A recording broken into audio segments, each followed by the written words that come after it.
Hey, what's up? I'm Joel Madden, and this is Artist Friendly. On this episode, I'm talking family, life, business, and the music industry with the founder of 10K Projects and the CEO of Atlantic Records, and my brother-in-law, and one of my best friends, Elliot Grainge. Let's go. Well, I'm honored to be on it. You're Dude, my brother. I love that you're here. My brother-in-law. Where should we start? I'm in your court. So I was standing in the shower today. You were thinking about me? I was thinking, okay, I'm excited. I always wanted you to come on the show, but I didn't know when that would be because there's no we're easy. There's no pressure. If you ask me to come somewhere, it's an invitation of like, I'd love for you to be there. If you really need me somewhere, you'll go, hey, I need you to come. Other than that, it's like, we're easy. It's like, we could not see each other for 6 months and be fine.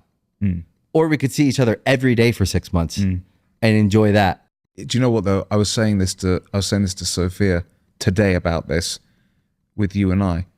There's not one day that goes by where it's not a TikTok or a reel or a text or a Fortnite.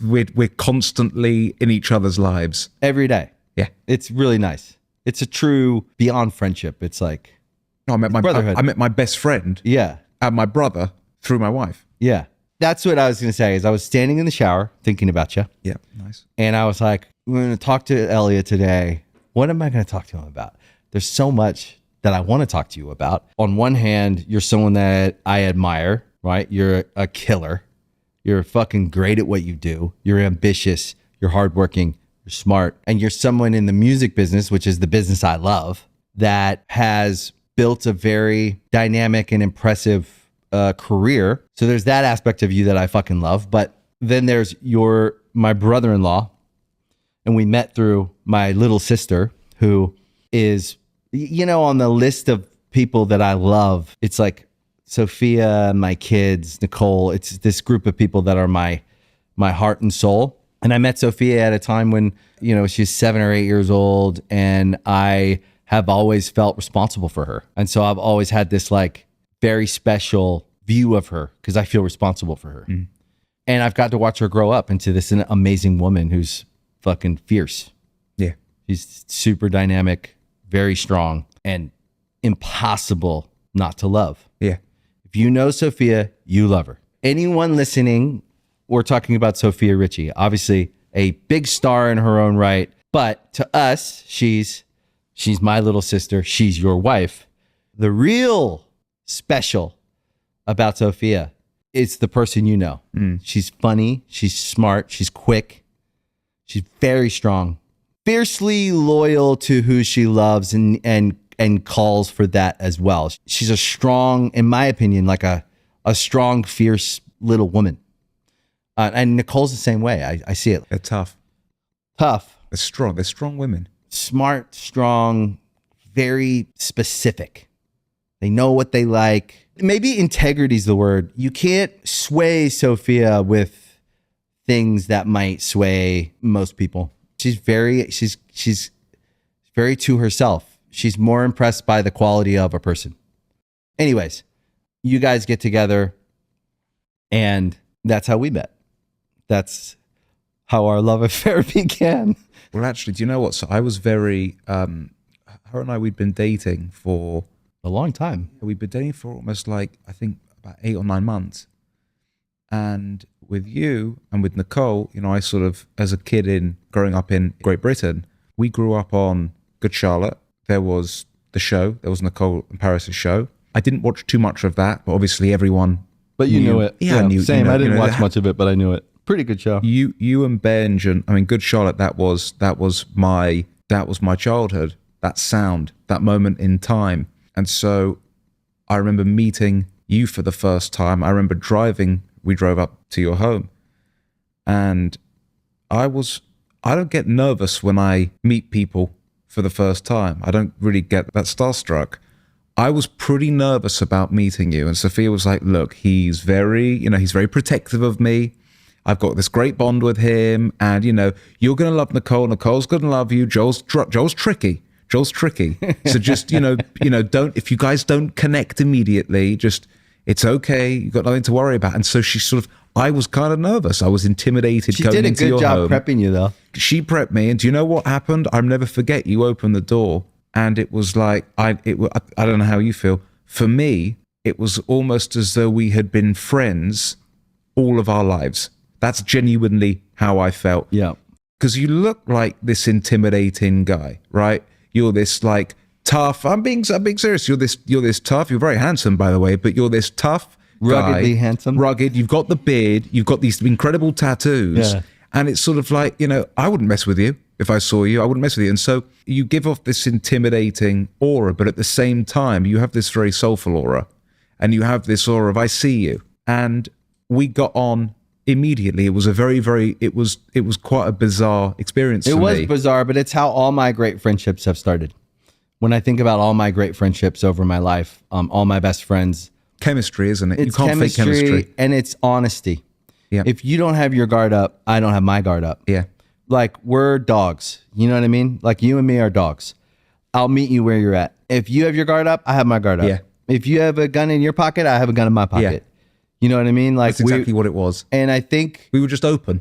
we were open because we love this woman. Yep. And we both had the best intentions for her, me as a brother going like, I just want her to be with someone who sees her, who loves her, who knows what she's actually worth and values the right thing. Right. And I think that I saw it a mile away with you right when you walked up. Cause I was like, okay, what I would do with any guy was I'd say, let's go for a drive. And To let's Pinkberry. and we ended up going to Pinkberry. So I said, you want to go for a drive? And you said, sure. And I was like, wow, there was no hesitation there. I like his confidence. But immediately there was no guard up. So we got in the car and we just started fucking talking. And we get to Pinkberry, we get all this frozen yogurt, and then we eat it all on the way back. And we take the long way. And like we end up, by the time we get home, we're best friends. Yeah. And that was it. And then from that point on, I actually was just like, God, I hope she marries this guy. You know what I mean? Because also, Sophia is not one to be told what you want her to do. No, absolutely So not. I was very careful because once I met you, I was like, oh my God. Leading up to meeting you, Nicole was like, at about 4 months in or 5 months in, Nicole's like, you need to meet Elliot. And I was like, let's see if this is real. And then finally it was like, 8 months or something. And she's like, Joel, this is getting ridiculous. You have to meet Elliot. And I was like, okay. She's like, they're coming on Sunday. And I was like, okay. And she was nervous too. Nicole was. She was nervous. Everyone, it's weird. I don't know why they get so nervous about me meeting someone like I'm like some kind of pit bull. Because I'm not. I can't hide my feelings maybe. I'll tell you what it is. You're very protective. To the people that you love, you have this very paternal, strong, protective. Nicole says it's like a silent growl. Yeah, I think that's probably right. Look, you're very protective to the people that you love. It Yeah. shows your loyalty. It shows your heart. So I was very happy when I met you. And then we went on that drive. I'll never forget it. And we were best friends ever since. And we've been best friends ever since. Yeah. It didn't take long. That was immediate. It was chemistry. And in fact, I think that when a marriage is good, it brings the whole family together. And I think what you and Sophia's marriage has expanded on is what I think me and Nicole, we've been together for 19 years. We've been married for 15 years. And I think our marriage has built this kind of like this family center, right? And I think that you and Sophia's marriage has expanded that. And I think we have this really lovely family that we've built together Yeah. because we all participate. And that's actually what it takes. Yeah. Is participation. It takes communication. Me and you talk about it a lot. Like we all come from different family dynamics. Nicole and Sophia obviously grew up with Lionel, who was on the road a lot. And they grew up in a much different environment than me, which was more of like a broken home. My home was like truly broken. And then you have this other family dynamic, which I love, which we can get into with, your dad and your mom and your family. But I think all those different family dynamics meet in the middle with this like group of young people, me and Nicole, you and Sophia, a generation below us, that want to have a nuclear family that like participates. We love our kids. We actually just want our kids to have these like nice lives with memories, family, holidays. And it feels like that. You know, when we came to your guys' house for Christmas and your dad's dressed up like Santa Claus. Yes, he was. Which is insane to think about, right? But that's the only dynamic you want for your kid. 100%. Is granddad dressed up like Santa Claus. He would dress up as Santa. We called him Father Christmas in the UK. Yeah. When I was very, very young. Very good. He was a great Santa. Yeah. And, you know, it's about traditions. You want to continue those traditions. You It's know, all about the picture. Yeah. You see the picture every year. But for Eloise, it was like the perfect time to tell him to get the Santa Claus costume out again. Back in action. He was a great Santa Claus. CG was a great Mama Claus as well. They were great. She had a few too many drinks at one point, and so she forgot to take her, what was it, Mama Claus, right? Yeah. Costume off. And she's just passed out on the couch in the red and the white. It's pretty amazing. It's very sweet, and it says everything about, you know, your family and what now we all get to share, which is these family dynamics that I think are really, for me, very healing and very sweet. And it's all I could have ever hoped for. And between Benj and Cameron, me and Nicole, you and Sophia, I think we have this really like super sweet, loving core group of people that all are there for each other when they need it. But also it's a really interesting, super dynamic like family tree when you think about it, which is where this started, was family tree. I don't know, when I step back and look at it and try to observe it as like not inside of it, I think it's really special and interesting. So of course people are going to be interested in it, but I think we're all so different as well. Your background, Sophia, Nicole's background, my background, I think it shows you that you can come from any walk of life, any background, broken, non-broken. And if you respect someone, if you connect with someone, there's chemistry. Yep. It just doesn't matter. Yeah, you can. Love is love. 100%. With you and Benj, you know, we talk about it all the time. You guys, you know, you're sort of like the brothers that, you know, I've got two sisters. I'm a middle child, so I've got a younger sister and an older sister who I'm very close with. I love them. And I had quite a complicated childhood. My upbringing was quite odd. Your like Genesis story is very interesting. And also, I always wonder, because I know it, and you can obviously share it, but it's extremely hard to imagine. When I think about your story, how you started when you were born, the story with your mother, right? It's very hard for me to imagine how someone can go through that, make sense of that in a way where because I know you so well, come out of that such a balanced person with the attitude you have. Thank you for saying that. Look, it's a very tragic story. It's a story I don't think I could have shared on this platform. I think obviously our relationship, and we talk, I think Sophia and Eloise, our daughter, I think has been very healing for me. Yeah. Gives a very different kind of perspective. But it's a very sad story. My birth mother, Samantha, whilst giving birth to me, she suffered complications and it left her comatose for 13 years. So she, during your birth, went into a coma? Correct. And for 13 years was in a coma? Yeah, she passed when I was 13. Wow. So she didn't make it. And so But she was in a coma your whole life? Correct. Till you were 13? Till I was 13. So sad, confusing. I would visit. It was very tough. She couldn't communicate. Tough. You know, I was the only person that I knew that with that circumstance. And so I remember very young, when you're conscious of it, you know, you go on play dates at school with friends and they're talking about their mummy and their daddy. And, you know, I'm very lucky because I can talk about my dad. And you're meeting their mom. Correct. And you're going on play dates. Well, to 13, that's a lot. That's your formative years. That's 0 to 13 is everything. But when I think about, I didn't know 13. I didn't know it was that long. Yeah. That's really hard to wrap my head around. It's very, very sad. But, Yeah. in all the sadness, look, the relationship that I have with my dad is very unique. Right. He's my dad. He's at times he's had to been both parents. Yeah.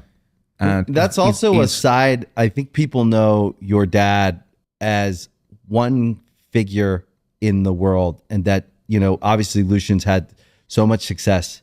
And so again, like when we talk about who the world sees Sophia as, they only see the headline absolutely of the work. And most of the time that headline defines the man that the world sees. And certainly your dad is a fucking, I don't even know the word for it. He's definitely one of my heroes. Me too. But certainly he became that when I got to know him because of the relationship you guys have. He's a family man. Yeah, he loves his family. It's funny, you're 100% right. People get the headline from whether it's media coverage or industry coverage. He's accomplished so much, but absolutely. At the end of the day, what I would see, what you love about your father actually has nothing to do with that. That's a byproduct of the man, right? And how he works. But actually what I see, the relationship I've seen you guys have now, when I hear the story about your mother, which I actually didn't know it was 13 years, when I think about the dynamics of that and what each of you had to be for each other, because I bet he would say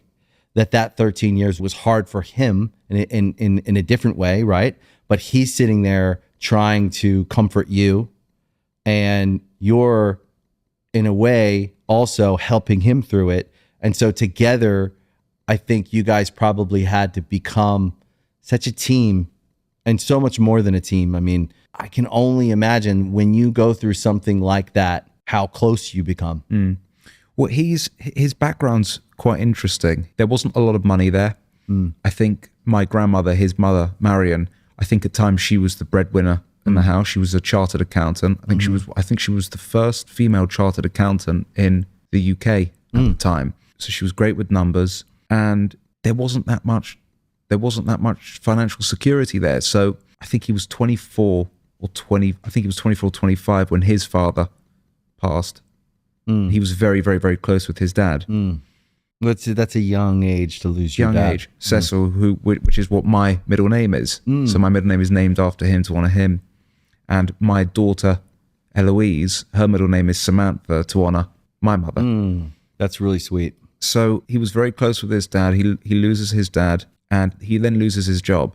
And then a few years later, he meets my mother. They become soulmates. They get married very quickly. They have me. Then the tragedy happens, and he loses his wife. And then about 6-7 months later, he loses his mother. So it would have been a complete loss. Yeah, it would have been very, very, very tough for anyone, for him in particular. That kind of loss, a lot of people don't come back from that loss. It devastates them. He's a tough guy. He's a resilient guy. He's one of the toughest guys I've ever met. It's funny. I respect tough, strong people. He's one of the toughest. Sophia's one of the toughest. And Bond it's unbreakable. It's completely unbreakable. There wasn't that much money when I was born. My aunt became this sort of this mother figure in my life for the first 4 years. She still is. And her sons, who are my cousins, Mitchell and Nikki, they were my brothers. Right, you're very close to them. I know. Yeah. I've met them. Yeah, they're in their 40s. They've got kids. They're the best. We speak a lot. And it was my aunt became a maternal figure to me. My cousins sort of became who were in their teens at the time when I was born. They became my siblings.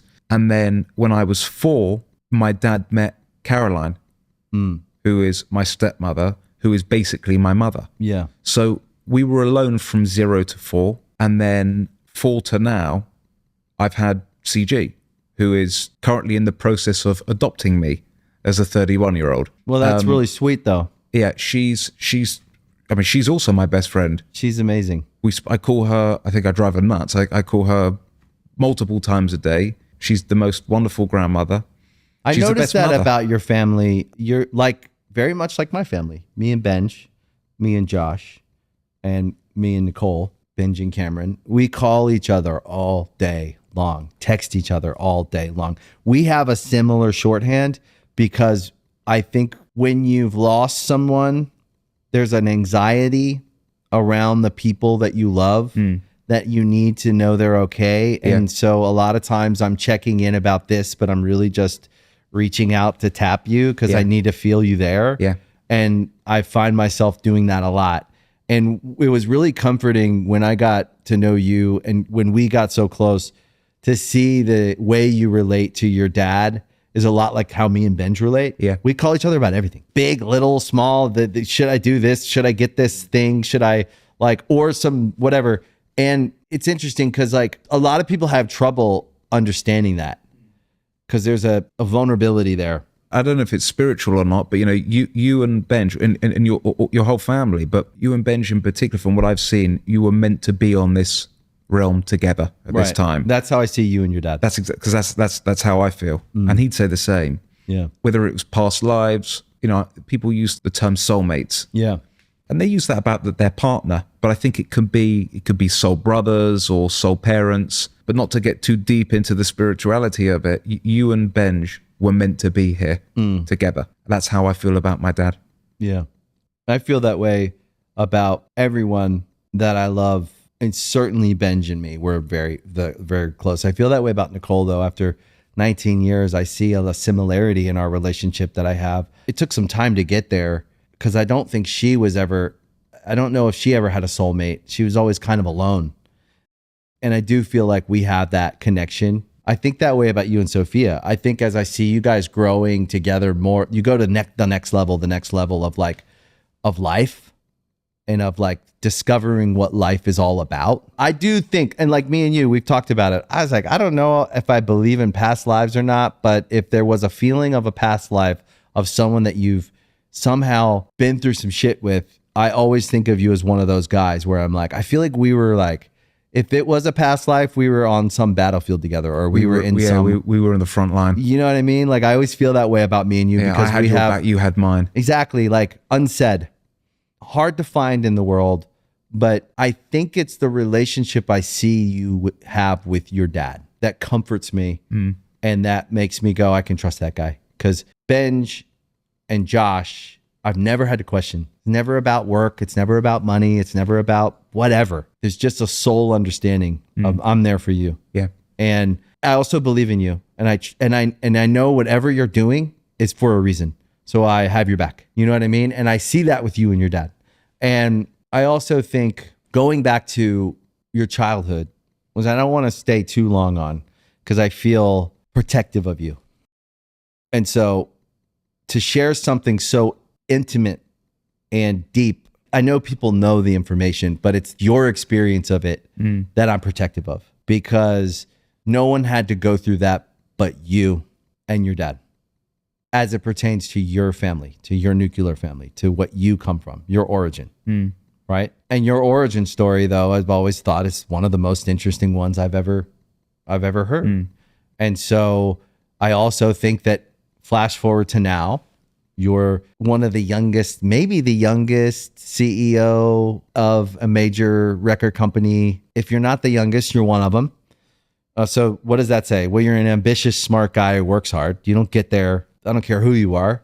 You do not get there unless you work your ass off and you're fucking smart and you have, the proof is always in the pudding. These billion-dollar businesses are not handing over the keys of leadership to people who don't have a track record that's proven, and the arrow's got to be pointed up, right? So you're this young, ambitious guy who's got to be tough in the world. Well, you had a good example of that with your dad, but that doesn't always mean shit. We see plenty of cases of people who had a great example and don't have the grit to stay in this business. It's funny. So first of all, for some reason, my whole family has always been in the record business, in the music industry. Yeah, it's interesting, right? Yeah, my grandfather, Cecil, he owned a record store. So he sold vinyl. He sold vinyl. Okay, love it. And I mean, we're talking mid to late 50s, early 60s in London. Right. Before the Beatles, he was, you only do that if you love records and you love music. Yeah. So it sort of started with him. And my late uncle Nigel, he was a very, very successful independent label entrepreneur. And his company Ensign, they had some incredible artists. He signed Thin Lizzy, Wow. 10cc, the Waterboys. One of the first records that he broke was he the your Boomtown dad's Rats. older brother? Older brother. Okay, so your dad obviously looked up to his father. Yeah.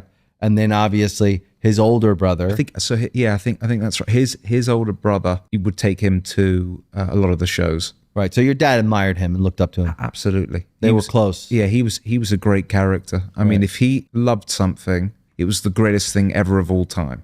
It was you had to love it. Yeah. But it was everything. It wasn't just with music. It could have been with food, or it could have been with TV, or a movie. Yeah, he was just an enthusiastic. Oh, he was a critique. But if he loved something, it was the greatest thing of all time. And if he didn't like something, He hated it. it was absolutely repulsive. Yeah.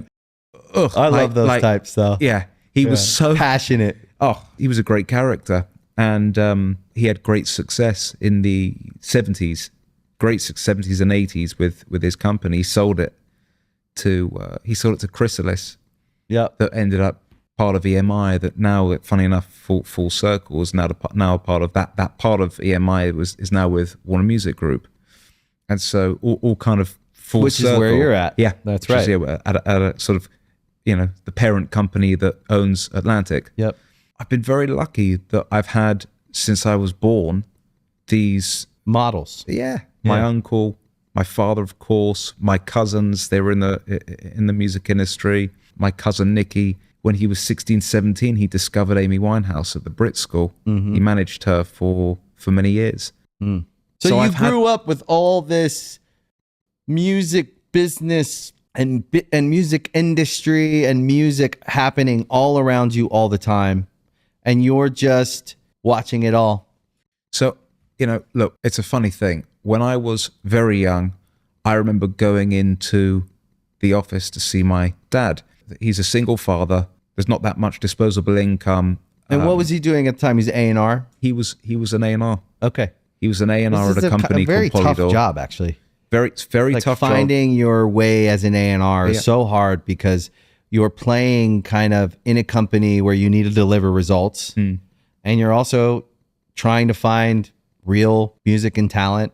Well, he was juggling as well. He was a single father, so he was juggling being, essentially he'd lost his wife, he'd lost his mother, and he was juggling being a single father and Where do also you- trying to put food on the table. Where would you say in that time he was getting his like emotional support from his dad and his brother, you think? So his father had passed about 10 years prior. Oh, that's right. You said when he was 24. Yeah. So Damn. he's very close with his. So he's got. So at and the then time he lost had- his mother. He lost his mother, so he's got 3 siblings. One, my late uncle who passed. He's got 1 older sister and 1 younger brother, and they're very, very, very close. They're incredibly close. They both live in the UK, so I think that was a big part of his support system. Can you imagine that? Like, so think about it. 24, you lose your dad. It would have been inside of maybe 10 years Yeah, that he met your mom. They have you. She goes into a coma. He loses his mother. All inside of 10 years. Now, it's a blip. It's very quick. it goes fast. Yeah. Inside of a decade would absolutely crush people. In fact, I don't know if I like to think I have the stuff to get through anything, but I don't know. I lost my father in 2019. We had been in each other's life for 10 years and I was devastated. I think there was a lot of hope wrapped up in the relationship that I'd always wanted. I'm a guy's guy. I've always wanted a father. Like I love that relationship. I love that like camaraderie, what I get to have with Sparrow, with my son. Like a lot of what I model is what I see with you and your dad. I see the closeness and I see the But you guys have always been close. You and Sparrow, and Kate, you've been since the day I met you. But to been think a great father. about what that time period would have felt like, it's amazing that I think he went through hell. I think it was an incredibly, obviously it was an impossible, very, very, very tough time for him to be in. He survived. Yeah. He had his siblings. He had some great friends. And I think, now I've got this bond with Eloise, Right. our 1-year-old, and she, for me, she's incredibly healing. I think I get between her and Sophia, I think it's been very healing. I get some of the relationship with them, some of the love that I wasn't able to get from my mother. Right. And so knowing that exists, that bond, that healing bond exists, I think my dad would have probably had that from me as a baby. Right. Also, he would bring me into the office. So my experiences around music were from birth, where he took time off when I was born to sort of just get his life together. Then he had to go back to work because he didn't have any money. So we had to, he had to take care of a family, Real had to start a life. family, real life. And on some of the days where my aunt couldn't take me, or we weren't able to have a babysitter, I would go and sit with him in the office. So I'd listen to mixes. He was an A&R guy. I'd listen to mixes all day. And you'd hear conversations and you were just clocking everything. Yep, that was my upbringing. So that's what I actually think. First of all, you guys are just fucking a couple of G's, right? You had to stick together. Yeah. That's what I love about family. What I hoped for was people that we could just stick together, right? Because life is full of pain, loss, suffering for everyone, for all of us. At some point, I don't care who's listening. Some people listening are going, yeah, I just lost someone. All they've known is loss. There are people who are listening who haven't known loss yet. They will. It's the truth of life. To know that we have people that we get through it with is the only comfort, because there's no other comfort sometimes with loss. Shit happens, and tragedy can happen. If you're lucky enough to have people that you are bonded with, they help you through very, very tough times. There's always light in the tunnel, and obviously you can't see it. Pain and heartbreak, it's a journey. Mourning is a journey. Loss is a journey. It doesn't just happen and you're okay the next day. There's a process, and if you can find people, family or friends that are with you from that during the darkest days, you will get through it. And I think that's one of the lessons. But to go back to the story, so I would go to the office with him. And I remember, as you say, listening to meetings, picking mixes, listening to AB mixes. You're like, I like that one. Yeah, exactly. That was what it was. I used to go to meetings. I used to go for lunch and dinner meetings with him and other executives or people he was doing business with, artists. And so I kind of grew up around it. And so I watched him go from, sort of an A&R executive to running the business affairs to managing director. So I watched him as sort of a young, conscious child, but sort of almost a young adult. You watched the arc of his career. You watched him work his way through the world and navigate this fucking crazy business we're in, where it's like a deceivingly tough business. It looks sexy to everyone else. When you get in it, you realize it's all coming at you from every angle, and you have to navigate through all kinds of. So I don't want to put a negative spin on it, because I do feel like the music industry gets a bad rap. There are certainly bad actors in any business, though. Like anywhere, you can find fraud anywhere. I find it to be a place full of creative thinkers and hardworking people. And when you find the right people, you do really good business. To think about you and as this kid watching your dad build his career, and you're in the front seat with him because that's where he keeps you, right? Because y'all are best friends. I always bring back the Floyd Mayweather, right? Floyd Mayweather grew up in the gym around boxers. That's where he grew up. So he was clocking everything. And what does he become? The greatest fighter, undefeated, greatest fighter of all time. He showed an interest in it at a very early age. I became obsessed with music.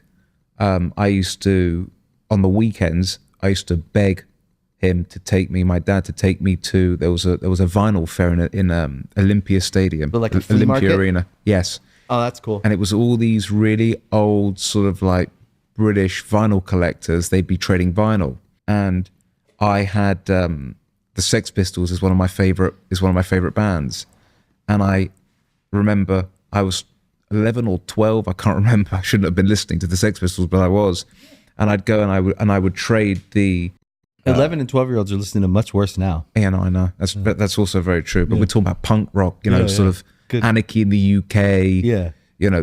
Bodies. That I mean that was it. 1977 Sex Pistols. That was as punk as it got. And so I used to collect all the vinyl.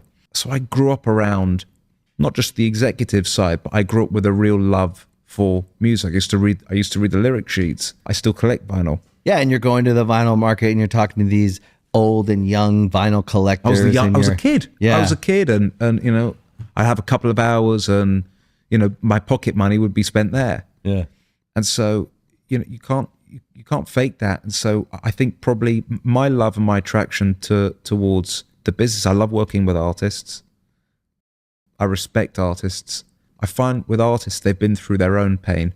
Yeah. And they're able to sort of transmit that into their art, whether it be painting, whether it be songwriting, or whether it be recording. And I connect with that for whatever reason. And maybe subconsciously it was a way for me to be even closer with my dad, which is impossible because that's what he's doing every day. So I want to do I want to copy him. I want to do what he's doing every day.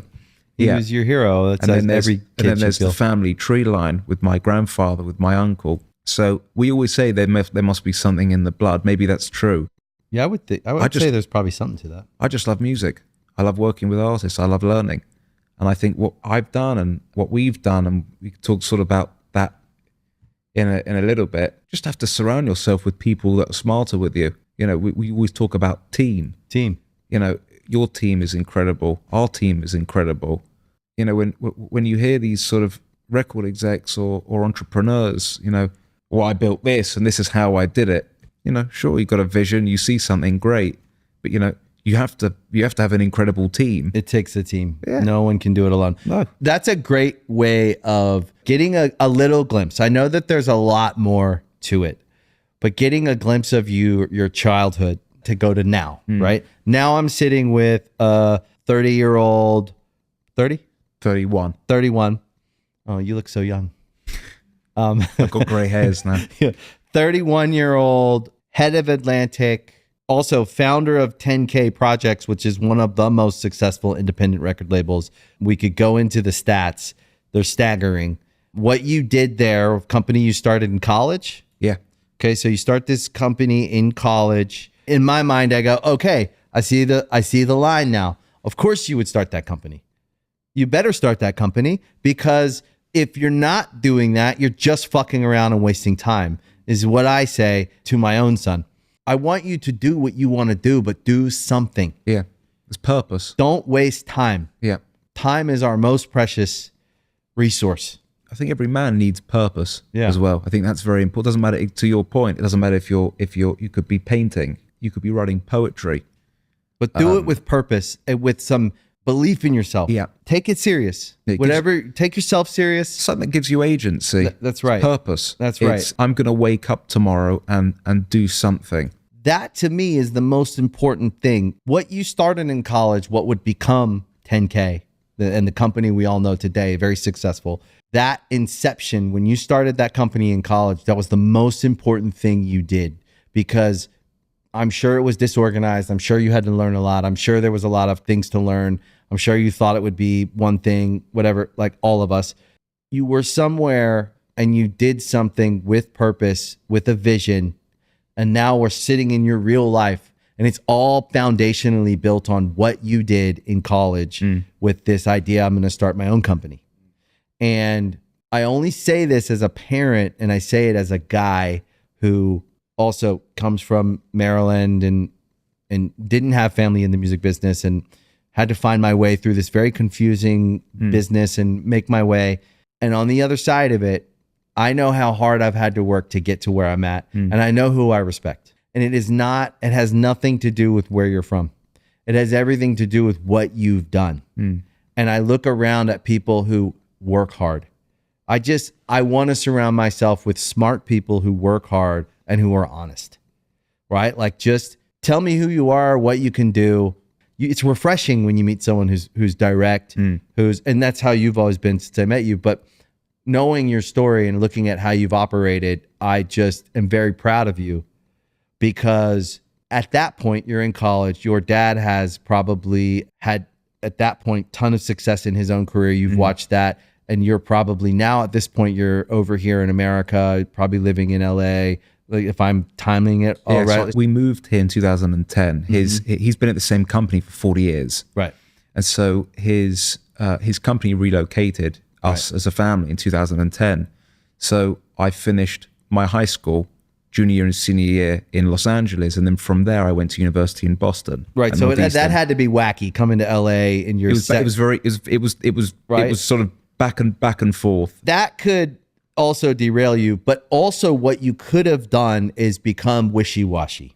But I tell you what it did. So university for me, it allowed me to really embrace my independence. Right. So I would book nightclubs. I booked tables at nightclubs. I would for other you were hustling other people. in college. I was hustling. We were putting live music events on with Berklee School of Music. Right. And so it was something that gave me purpose. It was something for me to do. And I would get income from it. I was able to save money by doing that. And that was the sort of the revenue that we were able to create, and I was able to create from hustling. That was the first dollars that I was able to invest into 10K. Yeah. Who was the first artist you signed? First artist I signed was an artist called Rio Cragen. Incredibly talented songwriter and artist. That doesn't always work out. He went on to do great things and work with incredible artists. It was very early on. Yeah, that's how it goes, especially when you're early in a company. You think you're further than you are, but you don't realize it until looking back at the limits you had and the moves you were trying to make in the early stages of the company that you weren't really there yet. But that's how it goes. I actually saw your commencement speech when you went back to Boston and you gave the graduation speech this past spring. And I thought it was really good. I thought it was nice to see you give a place so much credit for the influence it had on your development. It's a great school. What school is it? Northeastern. It's a great school. I tell you what it was. I think it was Boston. It was Boston for me. It was. I mean, it was a total college town. You could hustle if you wanted to hustle. And it was also in a time, I started in 2012, finished in 2016. It was a time online where artists were able to self-upload. And so it was it was the beginnings of SoundCloud. Right. And it was fascinating to watch artists, for me, and I think for the industry, and young people were really who were sort of online at that time, especially in college. They were able to see all these incredible artists self-uploading, gain traction in real life. They were able to see correlation through data, they put a song out this day and it had 50,000, 60,000 spins or plays. And in that same time, their social media accounts, whether it be Instagram or whatever, Facebook, went up 30, 40, 50,000 followers at the same pace. So we were able to I was able to look at that and go, something's happening here. And I think it was a time and place. I was able to see what was happening in real time with artists online and create a business around betting on artists through not just the data, but there's something there. They've got something. This is incredible. Excitement around it. You see engagement around it. I also think, though, what's very special about you being kind of contained in that dorm room at that time with your background, right? So you grew up in school. You grew up in the school of the music business, and it's essentially you had a lot of history in this brain. You had a lot of information about the foundational parts. But what you had in that room, in that dorm room and at that school was real world research.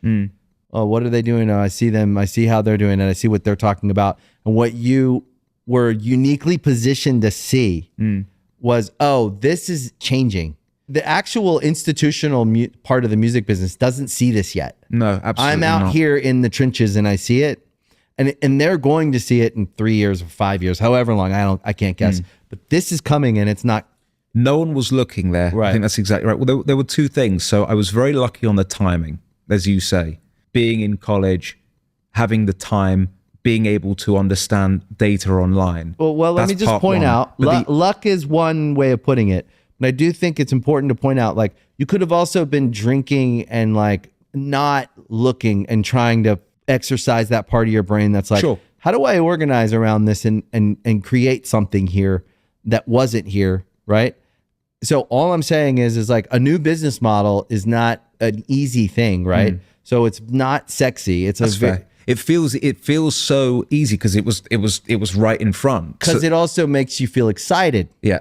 But most people don't see it that way. Yeah. Well, I don't know how to do that. That's really hard. And who would? So all I'm saying is that you were uniquely positioned with your background. I'll take that. But I'll take that. you did have to choose how to spend your time at college.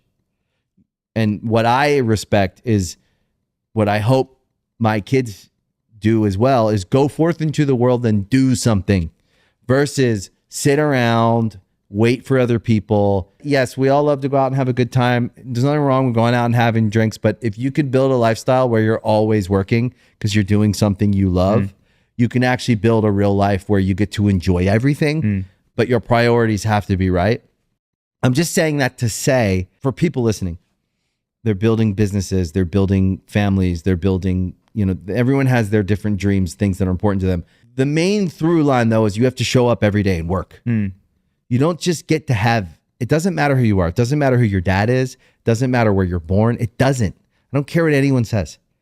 Because I see people who were born with everything as far as money goes, shoot it all up or snort it all up or drink it all up and not do shit. I see people who were born with nothing, shoot it all up, drink it all up, not do shit. Same.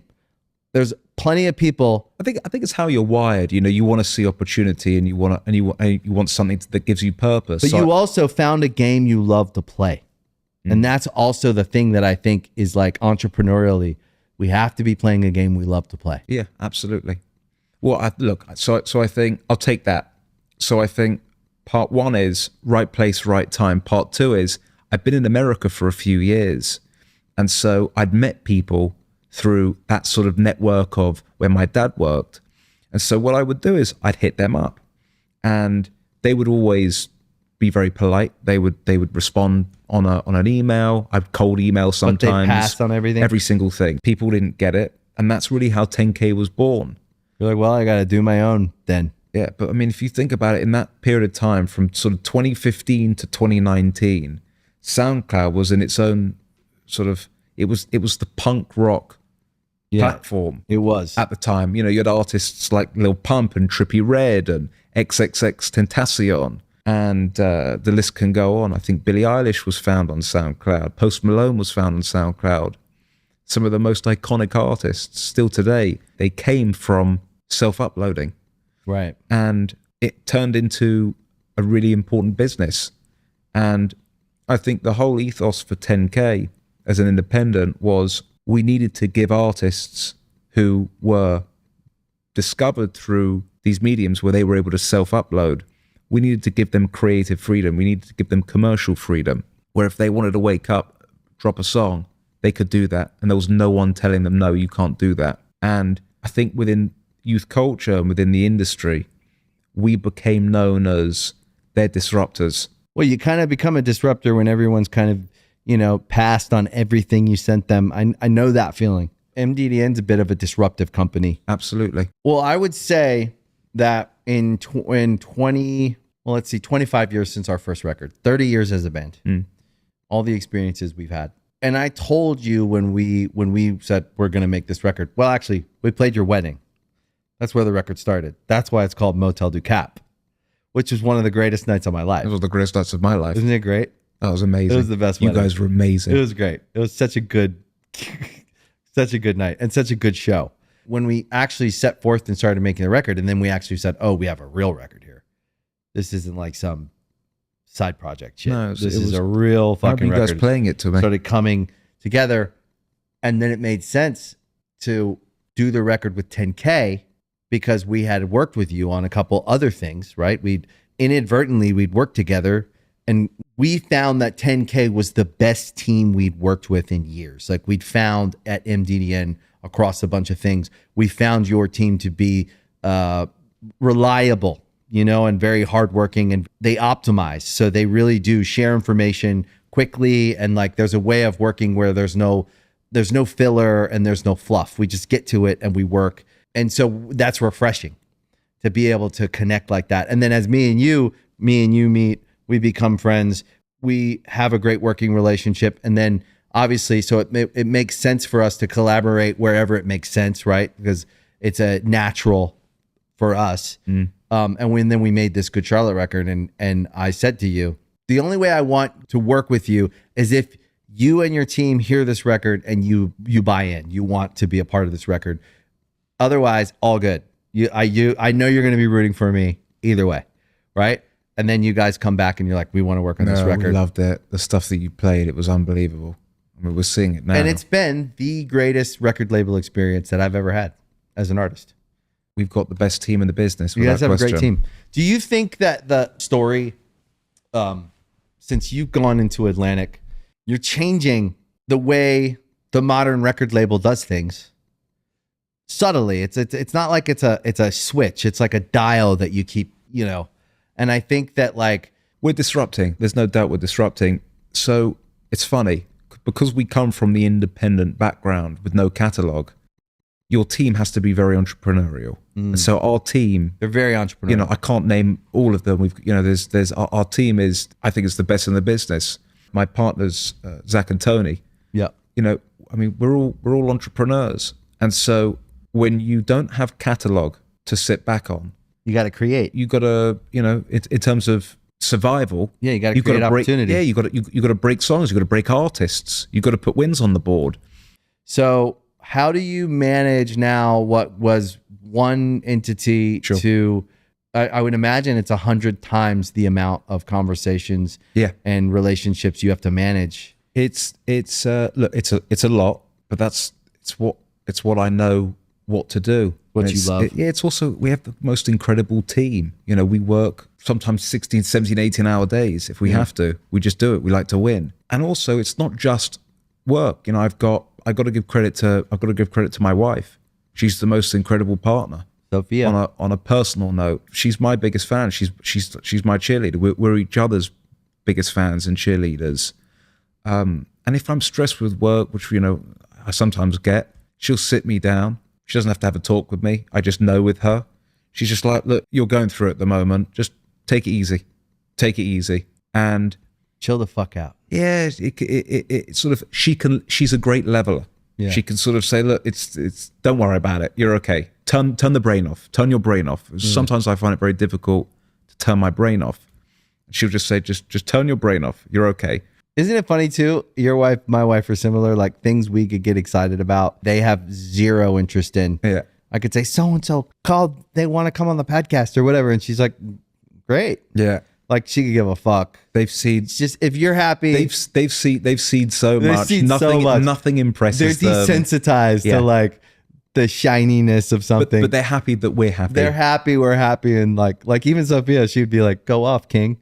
That's exactly right. Like she doesn't care. She's just like, are you happy? All right. That's all she cares about. That's it. It's beautiful. She's the best. She's the best support system. And Eloise, when I see her smile, it's like she just recharges the batteries. Yeah, that's it. Game over. She's time stops when I'm with her. When Sophia and I get some really, our favorite time with Eloise is sort of, it's after bath time. It's right before she goes down. Bedtime's always the best. Bedtime and time stops. Yeah, you read a book to them, or you're like hanging with them. Yeah, that's it. I miss that. That goes away. I wish it didn't. It's sad. It makes me really sad. I used to love bedtime. I try never to miss bedtime. Well, now we get to play Fortnite. We do play Fortnite. We are formidable. 2 dubs last night. 0 build. New map. Sometimes OG. Always OG. And we got 2 dubs. Last night. Yeah. Benji's going to kill me for saying this. Benji is the worst Fortnite. Benji is the worst Fortnite player ever. But we win with him. We win with him. Because he's like the honeypot. He revives us. Yeah, he goes out. We go in. He revives us. He does. And he like takes the hit first. Because Benji, I'm joking. You're not that bad. You're not great, but you're not that bad. To be fair, he spends very little time on Fortnite. I know.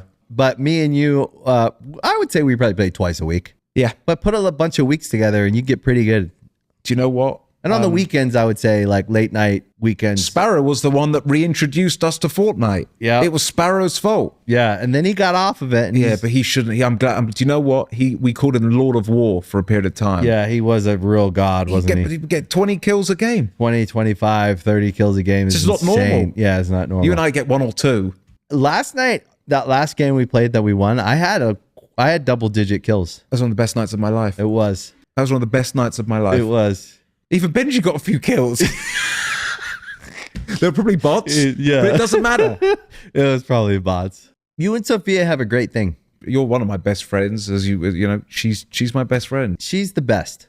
I love her. I hope we represented her to the best we could on this show, because I'm so damn protective of her, and the world can be such a mean place, and I never wanted her to feel that part of the world, and I knew she would, because I knew where she was growing up, and I saw it coming. You know, like there was no way that Sophia wasn't going to be a big old star, because she's just too special. Something. She's got something. Yeah, I see it. Her and Nicole, they're very similar. Like, there's just no way that she wasn't just going to be a big old star, because she's just so. She's an old soul, Sophia. She is an old soul. You know, I think we're old souls. Yeah. She's an old soul. She's seen a lot of life, and ultimately, she's probably the most loyal person She is. I've ever met. You sort of with Sophia, people have seen her for many years online, and they've got this. There's this perception of her. She's beautiful. She comes from Hollywood royalty, and she's this style icon. She's very chic, and she's all of these things. She is. To me, she's just my Sophia, and I'm Yeah. very lucky to. I'm lucky to have her and be with her. She's tough. You but guys, she's the greatest. The two of you wouldn't last with anyone else. You're both very strong, both very dynamic, both very opinionated, both very driven in your own ways. Yeah. You're a good match. I think it's the same with me and Nicole. I think I think that we're interested in different things, but we match each other in our enthusiasm for the things we love and our dedication to the things that we love. Yeah. The kids are the real centerpiece of the family. Like, I think they've always been our priority, which I think is just on what I would say is maybe a righteous path. Yeah. I like to think I'm a righteous guy, but I don't know if I actually would be if I didn't have these kids and this wife. Yeah, you would. Yeah, no. I think I would be, but you would. I do know that It heightens it for you. it gives me a true, what's the word? Like a North Star Yeah. to look towards always. And if it doesn't line up with that, it doesn't line up. So it's easier to make decisions because my family has to be in line with that decision. I mean, with you and your career, you knew what you were taking on, and maybe you didn't completely know. But when you took on Atlantic, you knew what that job was going to cost you, and you probably had to have a talk with Sophia about it, and you guys had to come to some understanding of what the commitment was going to be in the early years of this. You knew that the first 2 years of that shit was going to be a grind. It's always a grind. Look, I remember discussing it with her. She's so supportive. She backs you. She's just so supportive. Mm-hmm. And sense of humor, I would say Sophia's funnier than I am. Yeah. She's better than she's smarter, funnier, she's better looking, she's cooler. And Nicole. She is so much better than I am, I can't begin to tell and you. So's Nicole. I don't even know why she's with me. Well, I'll tell you why, because you're real. It's hard to find.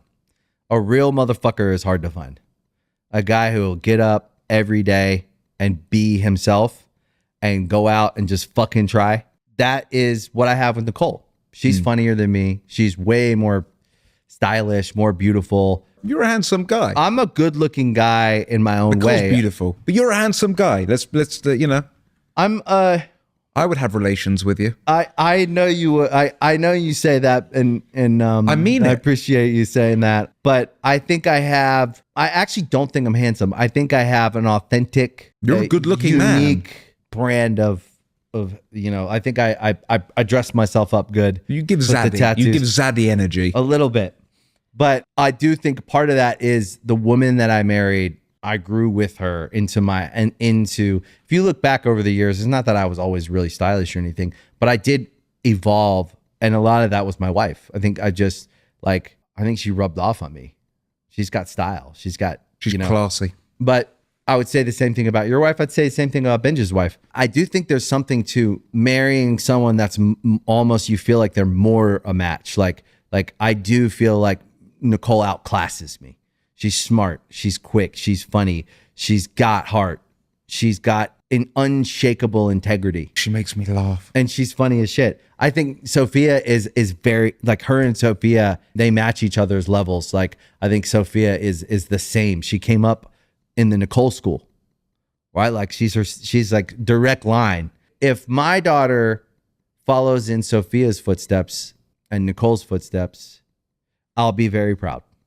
I want her to go her whatever which way she wants to go. And I think that's like exactly what they did. So when I say follow in their footsteps, I really mean just being herself and just being that, that strong sense of self that they have. I see it with her. She has it. All that to bring it back to you. One of the things that I wanted to talk about today, and we did, was I wanted to give Sophia her flowers. You know what I mean? She deserves them. And you give them to her. And you really do give her a lot of credit, but I think it's important. I'm also very private, Yeah, you're not one to talk a lot. I don't post on social media. Yeah. This is the most public thing I think I've ever done, ever. Did you enjoy it? I did, because I was with you and I love the podcast. I'm a fan of, obviously from you, I discovered it because of you, but I love Artist Friendly. I love what you're doing. Thanks. You ask gentle, decisive questions, but there's almost like there's something quite therapeutic about speaking with you. It's one of the reasons why I just love to call you every now and then, just talk shit. Yeah, it's almost like therapy. It's like free therapy. We had that relationship, and I think that's what a friend is. I think it's someone who wants the best for you. I don't know, man. I think it's important for me to wrap this up, to say how much I love how you roll. I love how you move. I love how you carry yourself. And I respect all the work you've done. And I'm just excited for the next 10 years. I'm excited to see what you do at not only at Atlantic, but the broader music business. It's not just about our job. It's about the artists we help, the artists we find, the things we do. That's what it's all about. Yeah. It's just about helping artists. Thanks, bro. Thank you. See you tonight on Fortnite. See you. I love you. Love you. Thank you for watching Artist Friendly. If you like this episode, please make sure you hit the like button, you follow the channel, and please share it with your friends. We appreciate the support. That is why this show exists, because you listen to it. Thank you guys, and we'll see you next time.